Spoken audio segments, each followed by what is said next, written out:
As a regional coordinator, I want to welcome in my director, Allison King, if you would like to introduce yourself. You're on mute, Allison. Thank you. Good morning, everybody. Thanks for the welcome, Marlene. I'll just say that I really appreciate the work that Rachel and Sean, the leadership they bring to the way in which we use this grant to support students here in Halifax. And of course, big thanks to Marlene and her branch for being so supportive by giving us that grant year after year. So that's all I'll say. I'll turn it over or back to Sean, I guess. Thank you. And before I get Rachel to introduce herself, I'm just going to say a few words and then I'm going to pass it off to Rachel. Within this grant, um, we've been receiving this grant at HRCE for a while, and it has evolved over the years. And 2 years ago, when this position was created, and Rachel was still in her role as the culturally responsive pedagogy specialist, uh, we started talking about how we can be more purposeful, more intentional, and and how we can, as Marlene said, shift the narrative of who and how our students achieve. And so through doing that and in consultation with the schools that we've been supporting and through Rachel's knowledge and experience of cultivating programs to support our learners, um, we came up with a twist on how we do things. And it all started with making sure that those individuals who are going into our schools and working with our kids um, had a better understanding of who our students were culturally, how they functioned, how they operated, who they were, where they came from, and how they see themselves. And we believe that working through them and working with their principals and providing time and space for those individuals, for those grant teachers to come in and do their work over an extended period of time has been beneficial. However, I'm going to now introduce uh, Miss Rachel Ross, who really is the creator and nurturer and developer of this program. And I'm glad to be along for the ride. So I'm gonna pass it off to you, Miss Ross. Thanks. Good morning to each individual on this call. I appreciate the opportunity to be able to share the work that we've been doing as a region. And as much as Sean has given me credit, we know that these things don't exist unless we have a supportive team around us to be able to look at shifting the narrative. So today, what we're going to present is some of the work that started with the Achievement Grant as a result of the African Canadian Services branch. So oops, sorry.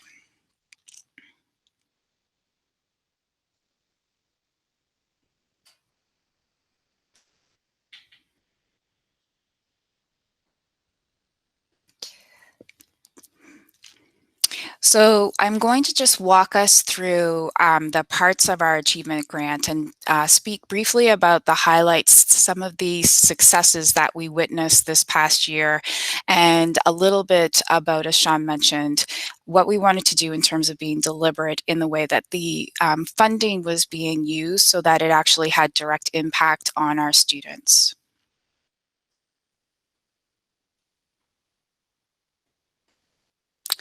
So as a result of the grant from 2020, we were able to serve a number of schools and students. So we did have 10 schools that we were able to have grant teachers support for a short-term intervention. We were able to serve 76 elementary students and 109 junior high students. As a result of that, we were able to hire 12 teachers. 11 of them were 2 teachers were at a shared position where they worked part-time at one of our elementary schools. As a result of this work over the varying time, which I think was a minimal of 30 days to up to 40 days, depending on the teacher's ATC level, we were able to identify a number of highlights. And so as a result of our summative report, we're going to share some of those highlights in brief.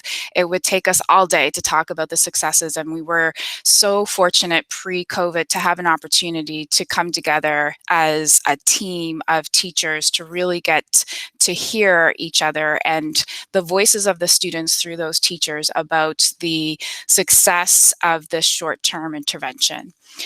We broke our highlights into two parts. So the first part, what we're going to look at, and to me personally, this is one of the hugest pieces. We can talk about our academic growth of our students, but without that well-being component of it, I still believe it's superficial. So we were able to tease out our highlights into well-being shifts as well as academic shifts. And what we're seeing right now is the consistent shifts that were identified by the achievement grant teachers. So during the time, there was consistently recognizable difference in each learner's confidence, which led to an increased willingness to take risks, greater motivation and determination, a stronger sense of self as a learner, pride in self, and we noticed the small group encouraged collectivity and collaboration among learners.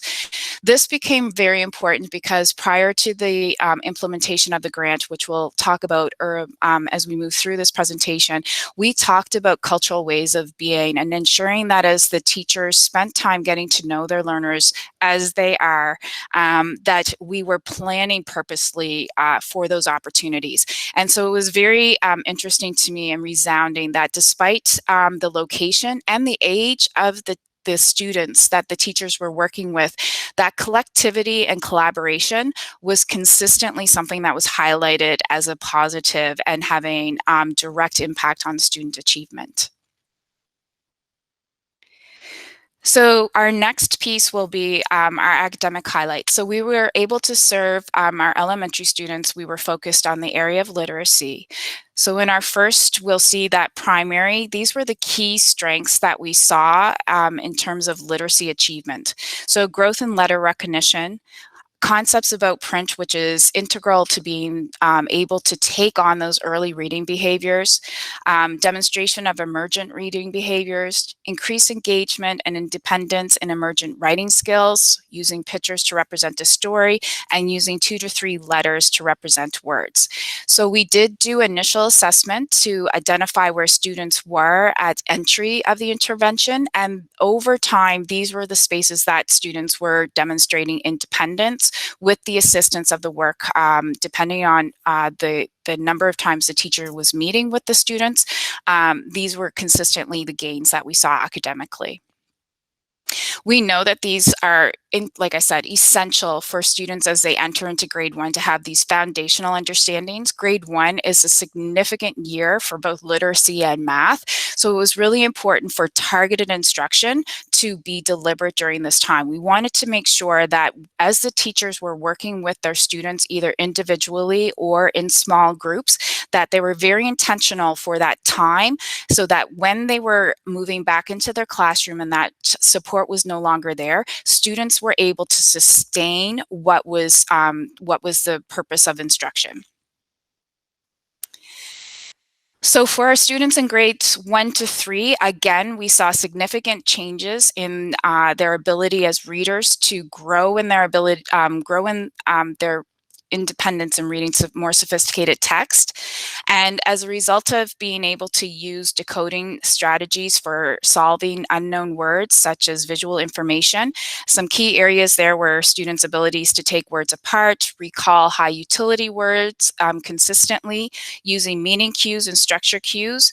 As the students were working, we also noticed that they were able to integrate multiple sources of information to read with increased accuracy, and that the focus on reading with the maintenance of fluency and phrasing was also a key area of growth. Along with that, and again, to me, as a elementary teacher at heart, a big piece was that ability to develop strategies to enhance comprehension.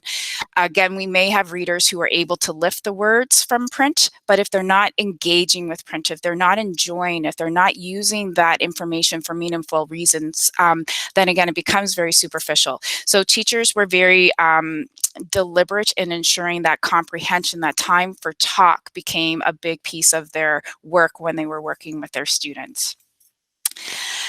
In terms of writing, the areas that they saw growth, again, based on initial assessment, these were spaces that they felt they needed to have that direct, intentional instruction for, were their willingness to generate ideas, building strategies to write unknown words, and using sentences to represent ideas.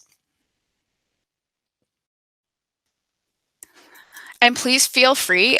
This is, if you want to jump in, if you have any questions, then please do. I don't know if that's protocol, but anyway, I'm going for it. In upper elementary, as we begin to see with some of our learners, the longer that they're immersed in low leverage opportunities to grow, the gaps are become exceedingly larger. So it was really exciting to hear from the classroom teachers the gains that were happening with those students who can become very disengaged at this point if they are not met with high leverage, culturally relevant practices. So in upper elementary, the academic highlights we saw for grades 4 to 6 and looking in the areas of reading is they noticed that students, again, with that direct instruction, were using multiple sources of information integrated, so they're using that in congruency to read with greater accuracy. They were self-correcting at points of difficulty, focusing on reading with fluency. There was an intention to deeper comprehension strategies and talking about text with extended ideas, and I get really excited about those pieces because that's where we really have that true learner. Somebody who's going to be a lifelong learner is somebody who wants to talk about what they're doing, what they're reading, how they're engaging with that text and that author. And they also noticed that students' willingness to read a variety of genres had grown. In the areas of writing, what teachers had identified is there was growth in composing ideas and using the conventions of print and extending ideas. And we know that from looking at the disaggregated data that the conventions and the composition of ideas tended to be a strength, but that convention of ideas was an area of concern and where we really do need to have direct attention to and making sure that our students are able to not only represent their ideas, but their ideas are able to be read by others. Teachers also worked and noticed difference in abilities to revise and edit pieces of writing. And I think, again, being in schools, that's critical because it speaks that engagement, that commitment to a piece, which we know as students grow and move through our system is going to be a requirement of success. And along with that, that ability to express ideas using different forms of writing. It was so exciting, and I wish the memories of this are coming back to me. So I'm flooded with actually images of students who were willing to move outside of those comfort zones. And we know that as students may feel like they're struggling within schools, they will stick with a safety space and only do what they feel most comfortable with. But with the work with the teachers, many of them had identified the willingness for students to explore different forms of writing. And when we talk about versatility and flexibility, that's truly, I think, an essence of who we want our Black learners to be within our system. Rachel, before you continue on, I just need a preface for everyone to say that, the teachers who are doing this work didn't come to us already skilled, equipped, knowledgeable of this. So before we released them to the schools to do this work, Rachel, like now's put together a PD session, an all-day PD session, as well as follow-up and contact and context and working with principals to ensure that these things were actually happening. So not all of those teachers who did all of this great work came equipped to do that because they already had the knowledge and skills. Well, they may have already had the knowledge and skills. They just needed some shaping and molding and releasing of that, and giving them the confidence to actually go and do this work with purpose and intention and speak to and address some of those things. So it just needs to be highlighted that this just didn't happen because we wanted it to. We worked diligently through a process to ensure that these things were kind of happening. And we had some individuals who were actually not had some, each and every last one of them, um, by the end were like so excited to have been a part of this that many of them came back. So I'll. Thank you. And I appreciate that. And we will talk a bit about that as well as we move forward. Thank you, Sean. So at junior high, we put our focus in numeracy. We noticed that there was some areas where our students were experiencing gaps in terms of demonstrating their knowledge, and we know that brilliance exists. So in the areas of numeracy, the intention was aligned with what were the expectations within their grade level. So that's the other important distinction. Although we met students where they're at, the ultimate goal was to have students performing with independence within their classroom context. So at grade 7, the areas of focus and where growth was within the area, orders of operation, use of divisibility rules, and that understanding of linear relations. For grade 8, the attention was again with operations involving fractions and measurement, determining surface area. And in grade 9, the focus and areas of growth were around problem solving. And then really, I won't diverge from this, but I think this is really key because we also know that from grade 8 to grade 9, that in that depth of understanding of math moves into a different layer. So that ability to be flexible as a problem solver is very integral to students being able to be an independent. The attention was around determining surface area and again with linear relations. So those were the key areas and those were the highlighted spaces that students had demonstrated growth and understanding, not only within the small group or individual instruction with the grant teachers, but also within their classroom. So what we have is we did get together as we completed our time, the number of days we came back. And so what I have next is just a video that captures some of the anecdotal understanding from the teachers. And it's about 10 minutes. So if you will indulge, we'll take a look and listen firsthand of what the teachers' responses were to working within this grant.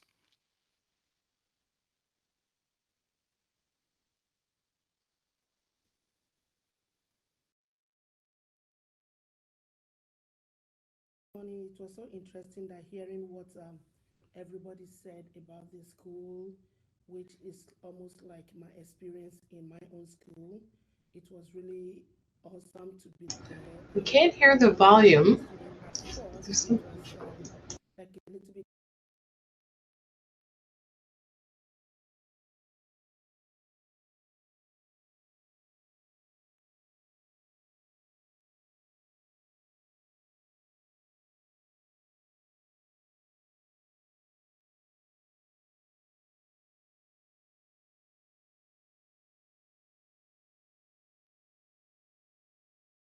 I'm going to try it now. Just let me see. I turned up my system volume so that, or sorry, my computer volume. So hopefully that will work. And just one second.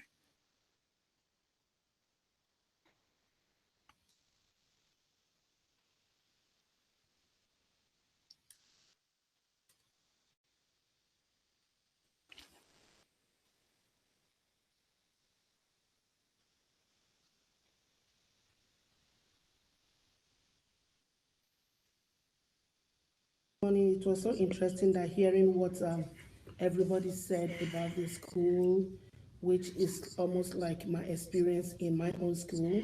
It was really awesome to be there and working with the student. At first, it was like a little bit difficult to be able to get to know the student, but as far as after getting to know them, establish a relationship with them. So it was so easy flow between me and them. Then even to the extent that some of the students see me on the hallway to say, "Oh, are you coming to pick me today? Can I come to your classroom?" It's like they were using it as like leaving their own classroom or subject they need to have. I would say no, I don't have you now. When I have you, I'll come and pick you. Oh, you know, things like that. And it was so good to see the improvement in some of the students that I worked with. And the most thing that really thrilled me about this thing is that how they help themselves. Because I have a group of students that I'm working with. So in the period they will be with me, one of them will like, "Oh, no, this is the way you're supposed to do it." The other was, "No, it's not. This is it." Okay, Miss E, what do you think? I said, "Okay, look at it very well. What do you think?" You know, them trying to help themselves to understand the concept of what they are working on was what really interested me the most. And the ability to see them being free to work independently was also a good thing too. They started off, okay, I don't know, what do you want? Especially the older kids. But then they quickly, and I think what was really good was phase one, getting to know your students. So- Snapshot of the learners. So can you describe what phase one is?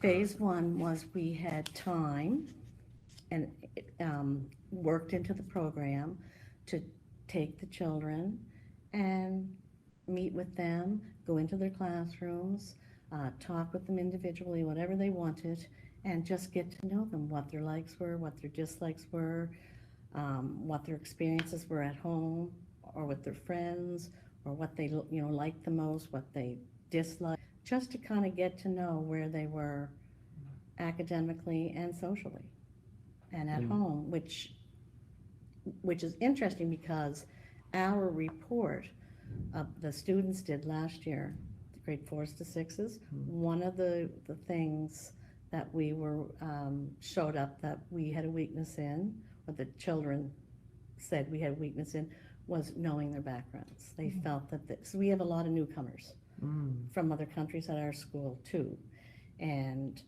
they felt that the teachers didn't know enough about what they did outside of school.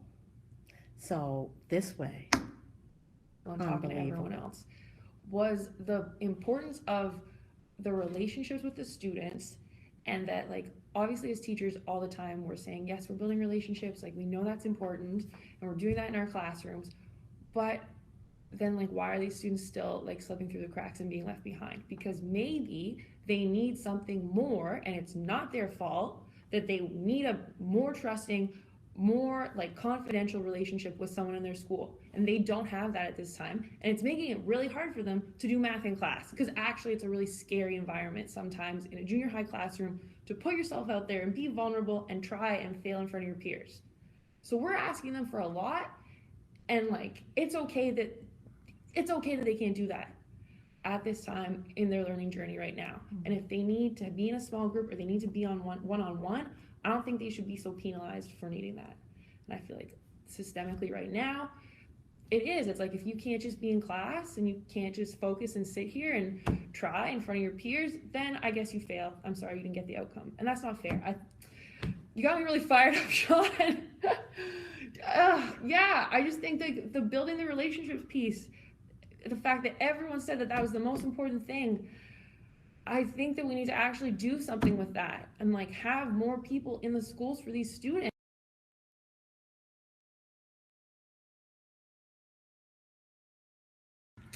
I think the thing was seeing the students each day and the smiles and the brightness, light in their eyes when they would see me and we would go together, and the bond that we created in that short time was incredible, and it was so rewarding, I think, for both myself and the learners.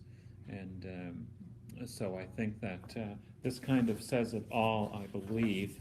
You can see the smile on that face, and that's what I saw each day. And that's one student. There's a number on the inside as well, but I think that sums it up just about. You want to open it up? As you can, for sure. So you can see there's lots of smiles there, and when a person sees that every day, they really have a feeling of accomplishment, and what they're doing is good. Okay, and so what was it that you were doing? What were you doing every day that brought these smiles and I don't joy think to it was kids? anything I was doing. I think. What was I- the goal of what you were doing? I What were you think, there to do? Yeah, well, to build relationships in a bond, and then learning will happen from there. And each day, my thought is always, how can I make this day the best possible part, the best possible for a person. And I just continued that philosophy there. And I think that they felt that in me, that I truly cared, and that I was truly glad to see everyone every day. And I think that was reciprocated with those smiles, and with both me and the students. So the literacy that we were doing naturally flowed from that relationship that we built, the trust that we built together, and the fact that we both wanted to grow together, and we certainly did. Each student was different in a lot of ways, but all the same in another way, that everyone wanted to learn, and everyone wanted to do their very best. But again, that couldn't happen until our bond was close, and as we went along, the bond got stronger, and it morphed into something I wasn't expecting, and it was heartwarming for sure.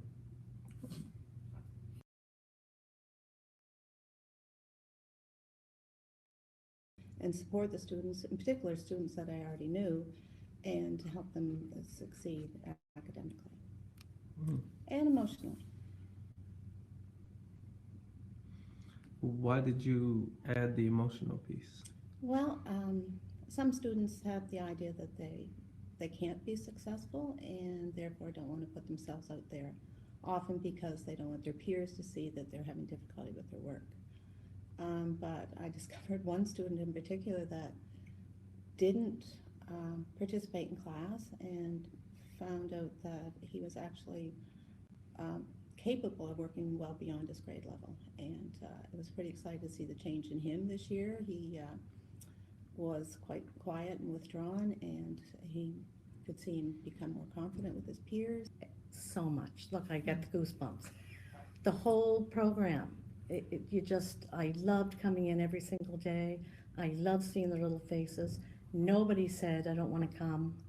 They came, and some of the older children, students, they were just not, they were almost at grade level, so, you could afford to have a little more flexibility with them in terms of, the little ones just talk anyway, like most of them, they're just, but the older children are less, trusting.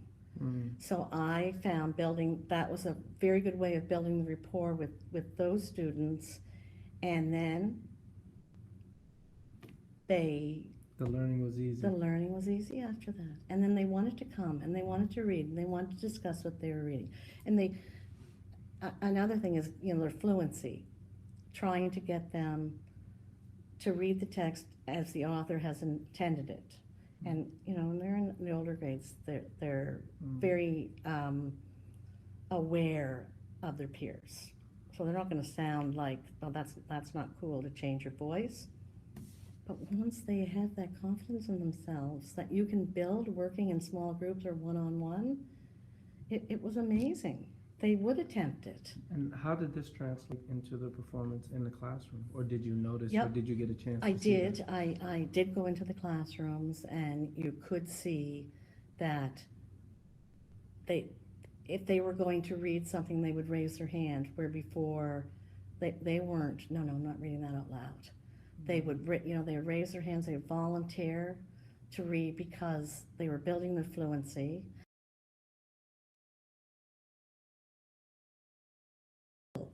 Did I have to, oh, well, that's not very nice, or, you know, very little. They all, you know, worked, got to know each other in their little groups, and got to know. So you created a learning environment. Yeah.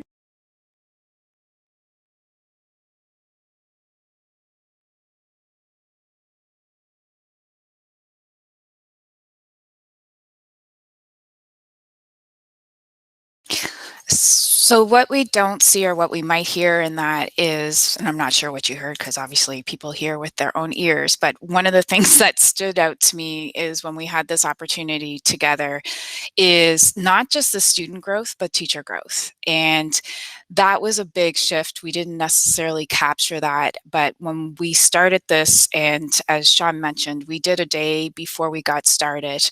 So you'll notice on the screen that before we did have our teachers work in our school, we came together and we put in a framework, and the framework was critical. And when we talk about relationships, and I know it sounds simplistic, we have a lot of conversation about we need to build relationships, but what we were really intentional about is building those relationships that can handle rigor, that were able to have bonds like a couple of teachers spoke of. And if you notice, some of those teachers are not new to our profession. So the learning was monumental. We had a mix of teachers who were retired teachers and teachers who were new to our system. And consistently, the feedback from not only the teachers, but also from administrators as well, was that opportunity in that time within the tiered framework was being purposeful in creating those learning partnerships that would allow for rigor, particularly when you have a brief period of time. Like I said, nobody had more than 40 days, and for our retired teachers, they had less time. So we need to make sure that that time, in order for it to have impact, was allowing teachers to be able to push for that rigor. And what we noticed is, as a result, and being responsive as a system, not to just take the grant money and say, here, go into a school and decide what you want to do. We wanted to make sure that we had a framework that would allow for purposeful delivery and implementation of a short-term intervention such as the grant. So when we did, what we noticed was we allowed for our teachers to come together prior to beginning their work at schools, and we designed a PD session specific for the work they were about to do.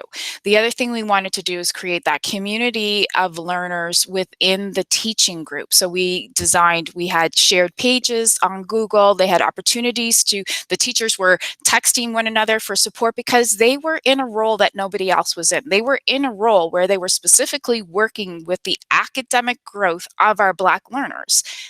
And so we wanted to be intentional that this remained Black focused. We wanted our teachers to be able to serve our students based on who they were. So we wanted to create that team approach. We also use this as an opportunity to build an understanding of the distinct experiences of our students who are of African ancestry or our students who are African Nova Scotian in our system. So we spent time in that initial day breaking down what that looked like, talking about differences and variances in ways that students can demonstrate and express and receive knowledge. We introduced, which was the third part, introducing cultural knowledges and the use of cultural knowledges when planning. So it's not enough just to have this information, but how are we planning to use this so that it's meaningful within the students' learning? And the other thing that we wanted to make sure that we did within that day is review Nova Scotia curriculum documents, because we wanted obviously to keep this tied to what students are going to be learning and exposed to in their classroom context, and making sure that was meaningful to their heritage, their learning styles, their ethnicity, their heritage, to them as a total person. So the one-day session was shaped to the delivery model of the achievement grant, so that both grant teachers and principals were able to participate. We also realized that administrators are the people who are to day-to-day contact, although that I did have continuing contact with teachers, but day-to-day it would be principals. So we wanted to make sure that principals also understood the framework. And so we did come together and talk about the overview of the framework, which is what we'll take a look at quickly next.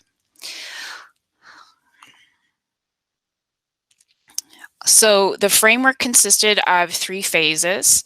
So the first phase was the initial phase where we spent time spending time understanding what it meant to get to know who the learners were. So prior to entry into the schools, we talked about what did that mean? What does it mean to really get to know your learners and not just have those friendship relationships, but relationships that can handle that test of rigor.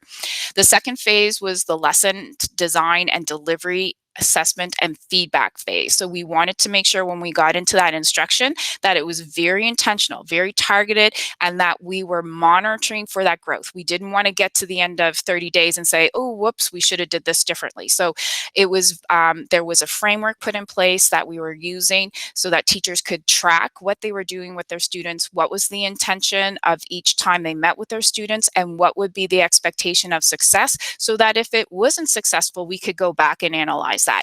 And then we also discussed what would the assessment and feedback practices look like.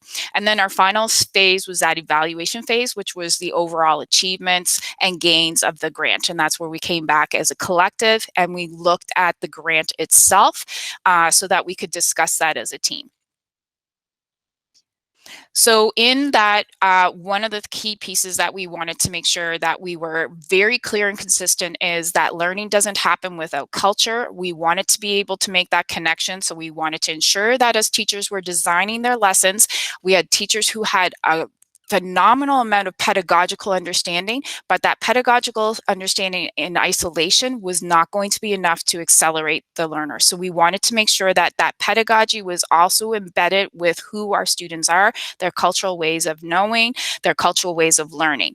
And then we also want to make sure that as they're planning, that there was that consistent cycle. So am I planning, am I analyzing, am I assessing, am I going back and reflecting and going back to do the same cycle again each time they met. So then we talked about the planning piece. How are we planning for culturally responsive lessons? So once we gain an understanding of who our learners are, the ways that they may be learning, how are we planning for that within the time that they had? So we did have a template that we talked about our deliberate, intentional ways that we were planning for cultural ways of learning within the lesson.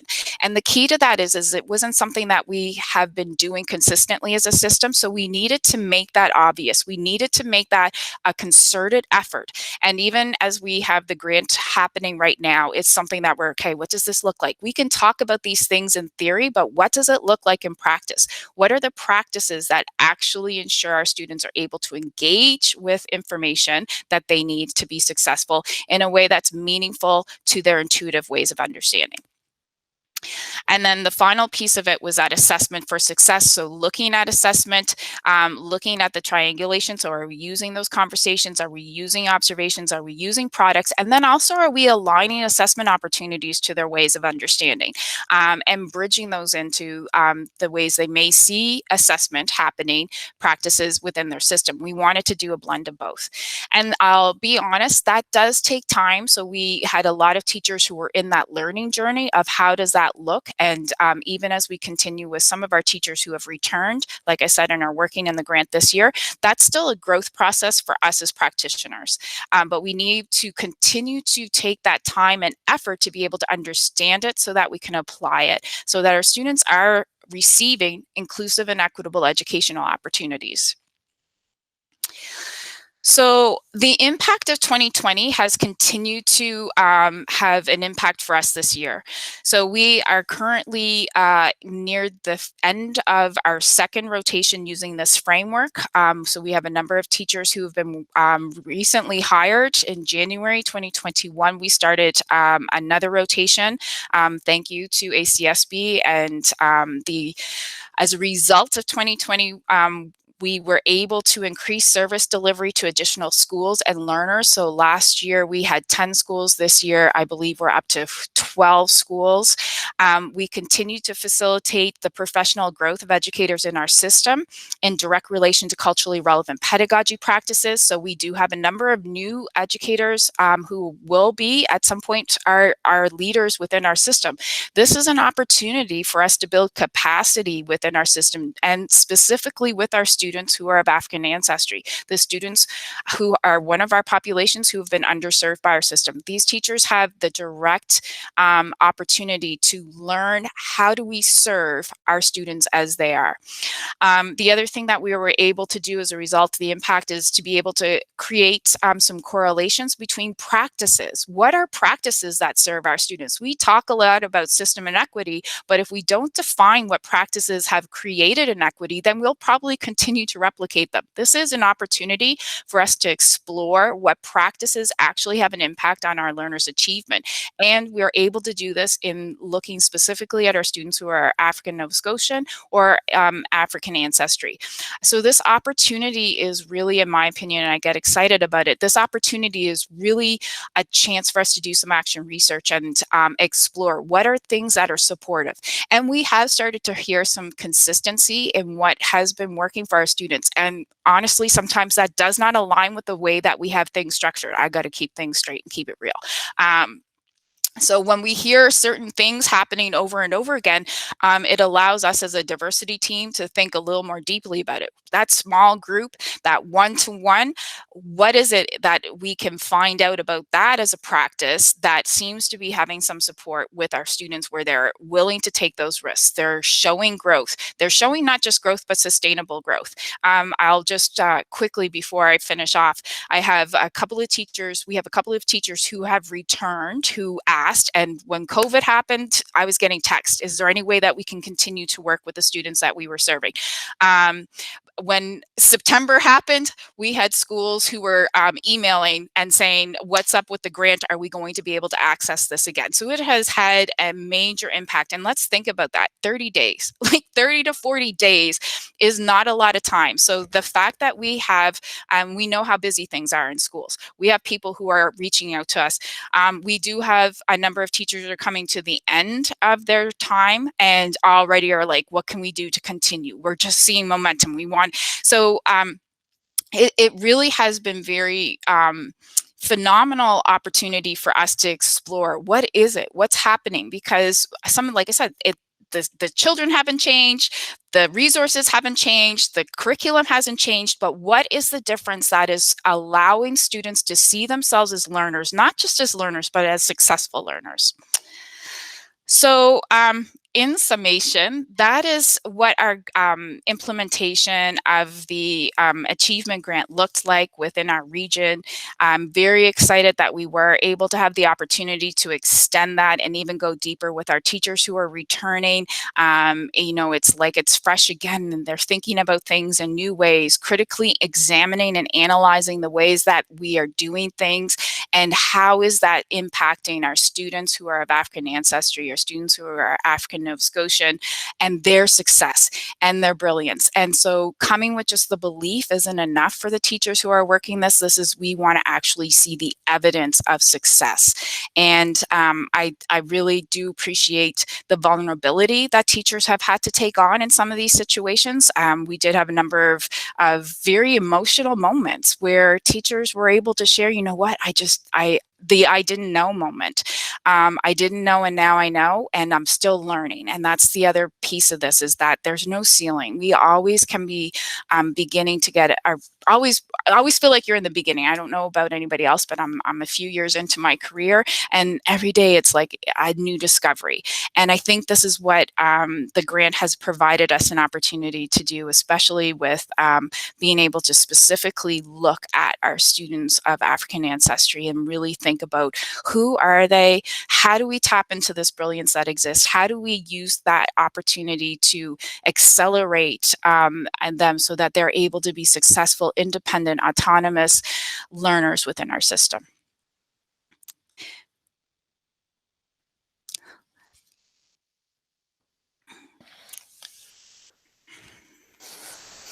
Thank you, Rachel.